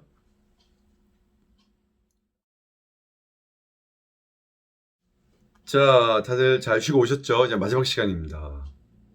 자, 화이트헤드의 과정 철학이 이제 과정 신학으로 오면요. 좀 더 신학적으로 어떤 방향성을 제시를 해줘요. 첫 번째는요. 신은 이 세계로부터 초연하지 않는다. 세계의 영향을 받지 않는 것이 아니다. 오히려 신과 세계는 상호 의존적이다. 신은 실제 세계 안에 내재되고 있는 하나의 실질적인 실체다. 신도 실질적인 실체라는 거예요. 그러니까 신이 이 안에 내재되어 있어요. 이 세계 안에. 상당히 이건 범죄실론이 아니라 범실론적이죠. 제가 여러 번 얘기하지만 상당히 범실론적입니다. 신은 세계에 대해서 시간적으로가 아니라 논리적으로 선행한다는 점에서 초월적이다. 게다가 초월성은 모든 실제적 실체의 특징이라는 점에서 신적 초월성은 독특한 것도 아니에요. 그러니까 각자는 그 자체가 가진 새로움 때문에 그것이 속해 있는 우주를 초월해요. 여기에 신도 포함된다는 거예요. 그러니까 신의 초월성은 그러면 어디에 있느냐? 신적 소진 불가성, 또 목적에 대한 영속적 충실성, 심지어 악마저도 선한 목적을 위해 사용될 수 있다고 하는 능력, 이런 것들이 우리와는 다른 신의 초월성이 되겠죠. 두 번째 특징은 신은 강압이 아니라 설득을 통해서 일하신다. 신은 매력을 발산해요. 매력을 유발해요. 그래서 피조물들이 어느 한 방향으로 가게 자꾸 만드는 것이죠. 하지만 각 기회들은, 각 실체들은 그것을 수용할 자유, 거부할 자유가 다 있어요. 그러니까 신의 특성은 뭐예요? 신의 속성은 부드러운 보살핌, 끝없는 인내. 이게 신의 특징이에요. 참, 이렇게 힘이 없어요, 하나님이. 이런 말이 있습니다. 그런 뜻에서 믿음은 상호적이다. 마치 세계가 그 노력에 대한 목표 제시를 위해서 신을 신뢰해야 하듯이 신도 마찬가지로 그 목표의 성취를 위해서 이 세계를 신뢰해야 된다. 우리가 하나님을 신뢰하고 살아야 되는 것처럼 하나님도 우리 인간들을 좀 믿어주셔야 된다는 거예요. 예, 민주주의에도 이런 민주주의가 없네요. 신을 전능성의 측면이 아니라 이 세계와 함께 고통하는 자로 보아야 한다. 그러니까 신을 전제군주처럼 여기던 고전적 신과는 교회가 시저에게, 케사르에게 전적으로 속해 있던 속성들을 하나님에게 부여한 것이니까 그걸 따라가면 안 된다는 거예요. 근데 과연 그럴까요? 구약은요. 구약 성경을 봐도 여전히 하나님은 전제군주처럼 나오시잖아요. 그때 무슨 시저가 있었어요, 그때. 그러니까 신이 미래를 안다고 말할 때조차도 그 뜻이 신이 전제하다는 뜻이 아니라는 거예요. 그러니까 인간들처럼 신도 미래를 현실태가 아닌 가능태로만 안다는 거예요. 참 놀라운 말이죠. 그러니까 과정신학자들은 따라서 하나님의 전능성도 전지성도 다 무시해버려요. 전능하지 않으시다는 거예요. 우주가 하나님의 완벽한 조절하에 있지 않다는 거예요. 하나님이 모든 걸 다 아실 수가 없다는 거예요. 다 가능한 일로서는 아실 수 있겠지만 하나님 미리 예정하실 수는 없다는 거예요. 이렇게 힘없는 하나님을 믿고 있어요. 누가? 과정신학자들이. 특히 가장 유명한 과정신학자인 존 캅인데, 자, 화이트헤드가 아까 우리가 하버드 대학에 가 있었다 그랬잖아요. 하버드 대학에서 화이트헤드의 조교가 바로 찰스 하트숀이에요. 그래서 이 두 명은 과정 철학자라고 보통 불러요. 과정 철학자. 그리고 하트숀의 제자가 존 캅이고, 또 존 캅의 제자이면서 동료가 바로 데이비드 그리핀이에요. 근데 이 존 캅과 그리핀은 과정 신학자라고 보통 불러요. 자, 하트숀 같은 경우는요, 화이트헤드를 수용하면서 두 가지를 수정합니다. 인격자로서의 하나님. 그러니까 화이트헤드는 신을 상정하긴 하는데 인격자로서의 하나님은 좀 약해요. 그걸 하트숀은 좀 강조를 한 것이고, 두 번째는 양극적인 그 유실론, 그죠? 근본적 본성과 결과적 본성, 이 두 가지를 좀 더 정교화시켜요. 하나님은 절대적이면서 동시에 상대적이다 이렇게 말을 하고, 필연적이면서 동시에 우연적이다 이렇게 말을 해요. 근데 이 말이 얼마나 모순적인지 여러분도 아시겠죠? 마치 이것은 네모나면서 동그랗습니다. 뭐 거의 그런 말이에요. 두 가지가 절대로 양립할 수가 없는 건데 이렇게 말을 하고 있어요. 그리고 하나님은 우주 전체에 화육되어 있으시다. 우주 전체의 화육. 그러니까 하나님은 체화된 인격체이시다. 하트존이 스스로 자신을 범죄신론자로 불렀고 이 용어를 대중화시켰다 그랬어요. 그런데 아무리 봐도 이거는 범죄신론, 아주 잘 봐줘야 범죄신론이지, 극단적으로 말하면 이게 범신론이에요. 범신론. 범신론은 뭐예요? 하나님이 곧 세계예요. 그러니까 세계가 없어지면 하나님도 없는 거예요. 이게 범신론이거든요. 범죄신론은 뭐예요? 하나님은 세계 더하기 알파인 거예요. 세계를 빼버리면 하나님은 하나님인데 이건 진짜 하나님이 아닌 거예요. 뭔가 모자란 하나님인 거예요. 이건 범죄신론이고, 세계가 없으면 하나님도 없는 것은 범신론이고요. 자꾸만 하는 얘기가 범신론 스타일로 얘기를 해요, 지금. 존 캅의 얘기를 좀 더 들어봅시다. 새로운 자연 신학을 전개하고 싶었어요, 존 캅은. 여기서 화이트헤드의 철학을 채택한 것이죠. 미래로의 이끌림이라고 하는 경험을 이제 말을 할 때, 인간들은 자꾸만 앞쪽으로, 자꾸만 뭔가 초월적인 쪽으로 이렇게 나아가도록 매력을 느끼고 살아요. 누가 그 매력을 느끼게 할까요? 이게 어떤 인과론적, 기계론적 어떤 그런 설명으로는 불가능한 설명인 거예요. 이거는 신이, 하나님이 당기시는 거예요. 인격적인 하나님이 당기시는 거예요. 이 목적론적 당김은 말이죠. 따라서 기독교와 과학, 즉 철학은요, 동일한 신개념을 가지고 있다는 거예요. 사실은 동일하게 부르시는 분으로서의 하나님을 지향하고 있다는 거예요. 다만 하나님은 세상을 강압적으로 이끌지 않으시고 설득하시면서 일하신다. 그러니까 하나님이 제시하시는 원초적 목적 있죠. 이니셜 에임은 우리가 선택할 수도 있고 거부할 수 있어요. 그러니까 이 과정의 끝은 아무도 모르는 거예요. 하나님은 따라서 이 우주적 실험 속에서 세상의 불안의 근거로 존재하세요. 왜냐하면 모든 우리 피조물들이, 모든 우리 존재들이 봤을 때 신은 있는데 그 신이 앞으로 어떻게 변할지 우리가 알 수가 없는 거예요. 불안한 거죠. 그리고 신 자체도 위험과 모험을 계속 경험 중인 거예요. 그러니까 헤라클리투스의 말이 원래 인간에게만 적용됐던 건데 이 과정 철학자, 과정 신학자들은 그걸 하나님에게까지 지금 적용하고 있는 거잖아요. 하나님마저도 어제의 하나님이 오늘의 하나님이 아니라는 거예요. 존 캅의 기독론은 뭐 비슷한 말을 했습니다. 과거는 현재 안에 육화되어 있다. 한번 다 읽어보세요. 다 아주 쉬운 얘기들이에요. 그리고 존 캅은 기독교 신학자니까 그리스도를 신의 근본적 본성과 실제적 본성이 이렇게 있다 그랬잖아요. 그 중에서 근본적 본성과, 그게 로고스인데, 그것과 그리스도를 연결시켜요. 그렇게 함으로써 로고스의 이 피조 세계 내의 보편적으로 임재하시는 것과 예수님 믿는 사람들 안에 또 특별히 임재하신 것, 이 두 가지를 구분해서 말할 수 있는 것을 여기에서 그 열쇠를 발견해요. 존 카비. 무슨 말이냐면 그리스도는 신의 근본적 본성, 그죠? 로고스죠. 로고스가 모든 경험의 기회들 속에 원초적인 목표로서 성육신에 계신다. 좀 약간 범신론적인 표현이긴 하지만 어쨌거나 그렇게 돼 있으시다는 거예요.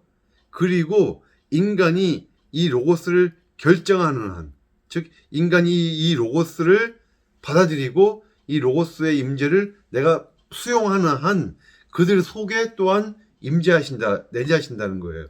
이렇게 투 트랙으로 또 봤어요. 이렇게 함으로써 예수님 믿음으로써 임마누엘로 내게 들어오시는 그리스도를 이 세계에 보편적으로 계시는 그리스도와 구분을 해낸 거죠. 이게 얼만큼 성공했을지 글쎄요. 로고스의 그 성육신인 그리스도가 이 세상의 새로움의 근원이시라는 점에서 캅은 그리스도를 창조적 변형, 즉 크리에이티브 트랜스포메이션이라고 부르기를 선호합니다. 그리고 캅은 기독교인이잖아요. 그래서 예수는 그리스도시라고 하는, 즉 나사렛 인간 예수가 신성을 가지신 그리스도시라고 하는 이 고백을 유지해요.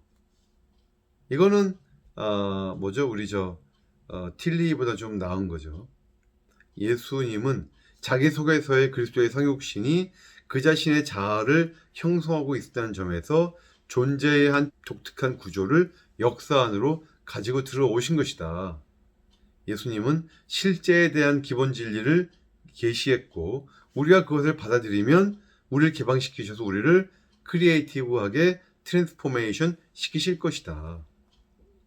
다만 존 캅은 구원에 있어서의 예수님의 독특성을 말하기보다는 보편적인 신성을 예수님이 가지고 계셨다는 것을 더 중요하게 여겼던 것 같아요. 즉 신자들은요, 보다 보편적인 원리, 즉 하나님의 근본적 본성의 특징을 이루고 있는 것을 예증하는 예수님을 신뢰하는 것이라는 것이죠. 이것을 예증기독론이라고도 불러요. Exemplification Christology.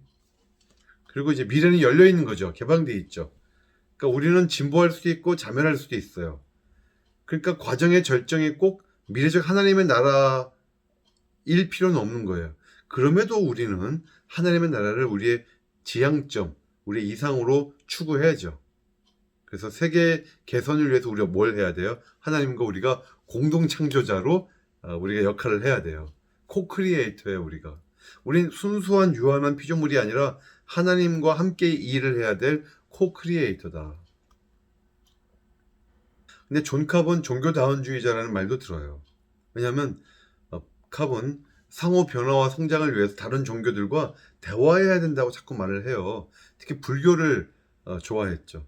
그래서 기독교적인 하나님 개념하고 불교의 공 개념을, 엠프티니스 개념을 합치시키려고 그랬어요. 그래서 서로에게 어떤 상호 변화가 일어날 것이다. 왜냐하면 불교 사상이 화이트헤드적인 신관과 딱 들어맞거든요. 그리고 신은요, 심지어 신 자신이 과정으로 구성되어 있을 만큼 신은 지속적인 과정에 완전히 열려 있어요. 신의 미래는 신이 알까요? 모를까요? 몰라요. 신의 미래를 신도 모를 정도로 신도 열려 있다는 거예요. 참, 이건 정말 우리가 받아들일 수가 없죠. 그래서 저는 틸리도 좀 싫어하지만 과정신학은 전 참 싫어요. 여러분들에게 강의를 해야 되지만 그 사람들이 무슨 말을 했는지는 여러분이 알고 있어야 되기 때문에 지금 설명을 드리는 거예요. 그 외에 존 캅이 신경을 썼던 문제들은 한번 읽어보세요. 테일러는 상당히 우주론에서 오메가 포인트까지 얘기하면서 종말을 강조했죠. 근데 화이트헤드 계열의 사상가들은 역사적 종말을 강조하지 않는 경향이 좀 있어요. 화이트헤드는 이렇게 과정이 종식되는, 즉 레스트되는 시간이 없을 것이라고까지 말을 해요. 왜냐하면 화이트헤드는 우리 실제적 실체들의 소멸, 페리싱이 있겠지만 로스트가 안 된다는 거잖아요. 객체적 불멸성을 분명히 가지게 될 것이라고 얘기하잖아요. 이 객체화된 실체들이 신적 생명으로 환원된다고 말을 하잖아요. 그런데 여기서 과정신학자들은 한 발 더 나아가서 인간들이 악과 싸우는 이 우주적인 싸움을 상정합니다. 다만 신은 전능하지 않아요. 따라서 신이 꼭 승리할 것이라는 보장은 없어요. 결국 죽음의 극복과 악에 대한 승리는 역사 안에서는 일어날 수가 없는 것이에요. 과정신학자들이 봤을 때는. 다만 우리를 악으로부터 구속하시는 것이 성취되는 이것은 신적 경험 안에서는 일어날 수가 있겠다 이거죠. 근데 신적 경험 안에서 일어난다는 것이 정확하게 무슨 뜻인지 참 이해하기가 힘든 거죠. 그래서 우리의 과제는 신의 즐거움에 추가로 참여하는 것이다. 우리는 신에 의해서 기억된 바 되고 과정신학에서 부활에 해당하는 신적 생명으로 취해진 바 되기 때문이다. 그러니까 참 힘없는 종말론을 가지고 있네요. 자, 과정신학의 일반적인 특징들은 계시보다는 세계의 어떤 차원이 주어진다라고 하는 하늘로부터의 계시가 아닌 그러니까 자연신학인 거예요. 우리가 그렇게 별로라고 생각했던 자연신학인 거죠. 이 과정신학이. 인간은 모든 실제의 중심에 위치한 동적 과정의 산물이고 또 그것의 예시가 되고 세계 역학의 기초는 신이에요. 그리고 그것이 오메가 아니든 또 신적 경험 아니든 만물이 그 수렴점으로 향해서 가는 운동의 근원이 되기도 합니다. 신은. 그리고 인간 예수가 아닌 그리스도에 집중을 해요. 로고스의 성육신이 세계를 어떤 거룩한 것으로 변화시키는 결과를 가져온다는 점에서 중요하지 인간 나사렛 예수는 중요성이 떨어지죠. 물론 존 캅은 나사렛 예수를 또 얘기하긴 했지만 인간의 능력에 대해서 낙관적인 전망을 가져요. 왜냐하면 과정적인 우주론을 보면 인간의 자유에 대한 존중이 그 동기로 작용하기 때문이죠. 그 결과 인간은 뭘 해야 돼요? 게을르게 살면 안 되겠죠. 신과 함께 공동 창조자로서 협동을 해야 돼요. 하나님은 누구세요? 강권적으로 역사하시는 분이 아니라 신적 설득자세요. 즉 하나님의 능력과 우주에 대한 통제가 제한되어 있다. 하나님은 모든 면에서 절대적이지 않고 상대적으로만 완전하시다. 그러니까 하나님은 완전성이라는 말은 쓸 수가 없고 탁월성이라는 말은 쓸 수 있겠다. surpassingness. 하트쇼는 자신들을 범죄신론이라고 파넨티이즘이라고 불렀지만 사실은 범신론, 판티이즘의 경향을 보인다. 뭐 그런 것들이 있겠습니다. 과정신학의 문제점 5가지만 하고 마칠게요. 기초의 문제. 하필이면 화이트헤드의 과정철학에 기초를 두었다는 것이 문제예요. 이 과정신학은. 왜냐하면 이 과정철학, 화이트헤드는요. 포스트 모더니스트들이 봤을 때도 그 철학이 이제는 별 볼 일 없게 된 지난 시대의 토대주의다라는 거예요. 여러분 토대주의 배우셨어요? 포스트 모더니즘 신학 혹시 배우셨나요? 우리 학교에는 이 포스트 모더니스트에 대해서 가장 신학적으로 잘 설명하실 수 있는 한상화 교수님이 계세요. 한상화 교수님 혹시 그 과목을 여러분 나중에 들으실 기회가 되면 꼭 열심히 들으시기 바랍니다. 토대주의라는 것은 그러니까 어떤 나름대로 확실한 근거를 이렇게 가지고 있는 내용이 있을 때 그걸 토대로 해갖고 그 위에다가 그걸 전제로 해서 다 쌓아 올리는 아주 근대적인 인식론이에요. 그러니까 기독교도 그렇고 불교도 그렇고 모든 종교는 다 토대주의예요. 토대주의. 내가 믿고 있는 어떤 부분이 있으면 그 위에다가 다 쌓아가는 거예요. 이 토대는 절대로 흔들리지 않는 거예요. 그런데 포스트 모더니즘적으로는 반토대주의. 그렇게 단단하게 토대가 있는 것은 오늘날 존재하지 않는다. 이렇게 생각하는 거죠. 그러니까 그런 최신판 현대 그 철학자들이 봤을 때는 화이트헤드조차도 토대주의이기 때문에 그 토대주의에 해당하는 과정 철학에다가 신학의 기초를 세운다는 것은 문제가 있겠다는 것이죠. 윤리의 문제. 인간을 너무 낙관적으로 보고 악의 실제에 대해서 너무 둔감해요. 악을 낯선 침입자가 아닌 과정의 한 부산물 정도로만 취급하죠. 여기 문제가 있고. 세 번째는 삼위일체의 문제가 있어요. 과정신학자들은 일반적으로 성부 하나님을 신적 존재, 아까 우리가 존재 자체, 그 틸리로 말하면 존재 그 자체, being itself죠. 그러니까 신적 존재 자체로 봐요. 이 성부 하나님을. 그러면 다른 두 위 성자 성령은요. 예를 들어 존 카분요. 성자는 신의 근본적 본성 로고스와 동일하게 보고 성령은 결과적 본성과 동일시해요. 근본적 본성, 결과적 본성. 근데 이렇게 보면요. 진짜 신은 하나님밖에 없는 거고 성자와 성령은 뭔가 약간 모자라죠. 그래서 이런 견해는 고대 이단인 동태적 다니엘 신론에 해당한다라고 판넨베르크가 이제 비난을 합니다. 동태적 다니엘 신론은요. 쉽게 말하면은 예수님이라는 분에게 하나님의 능력이 임했어요. 그래서 그분이 신성을 가지게 되었다는 거예요. 일종의 양자론이죠. 일종의. 이거는 기독교에서 받아들일 수가 없는 이단입니다. 이단적인 삼위일체론, 이단적인 기독론은 뭐 우리가 아까 봤던 틸리도 그렇고 과정신학자들도 똑같이 가지고 있는 거예요.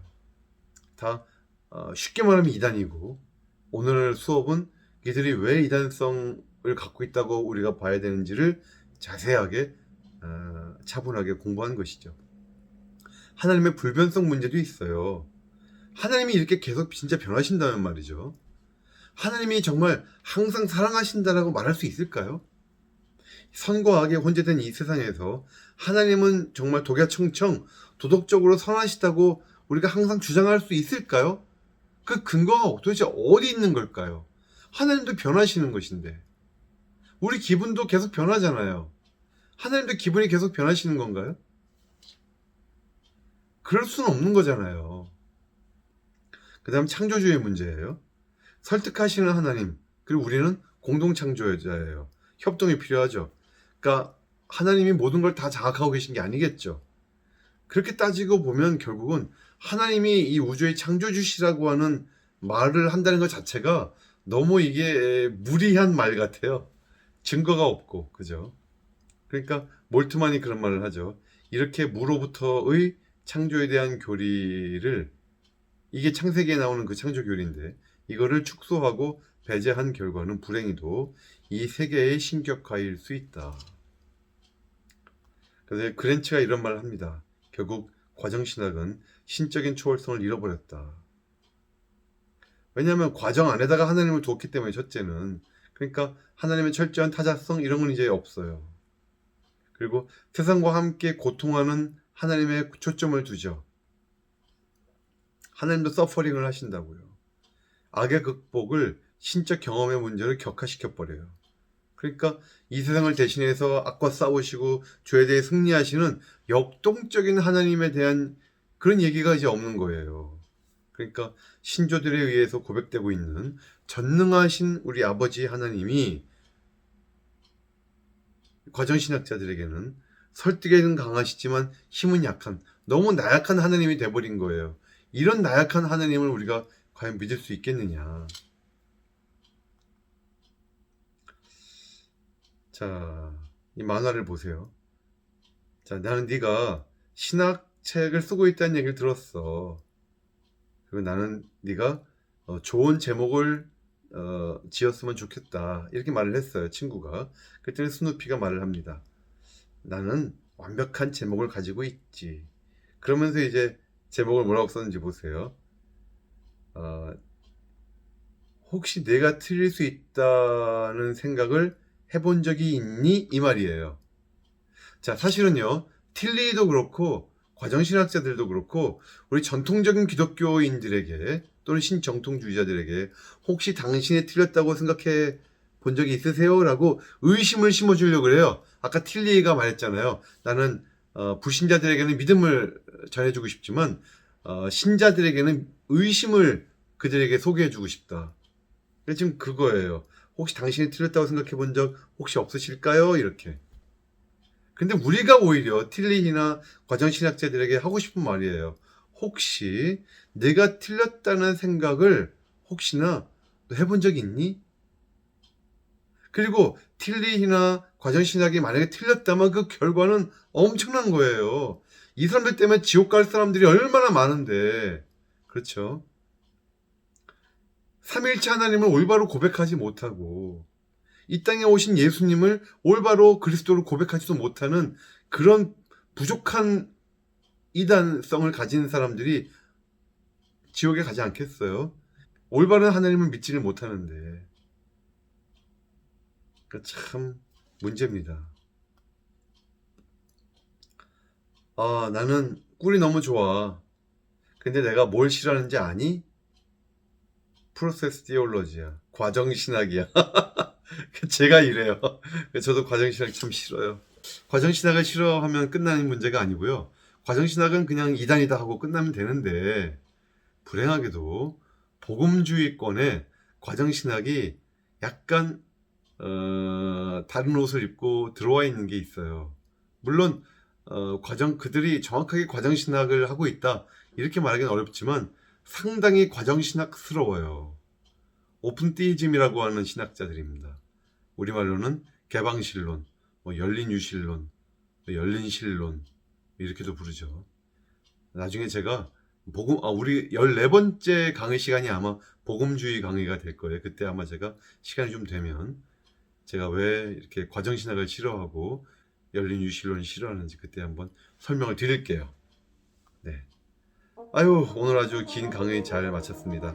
고생 많으셨고요. 잘 쉬세요.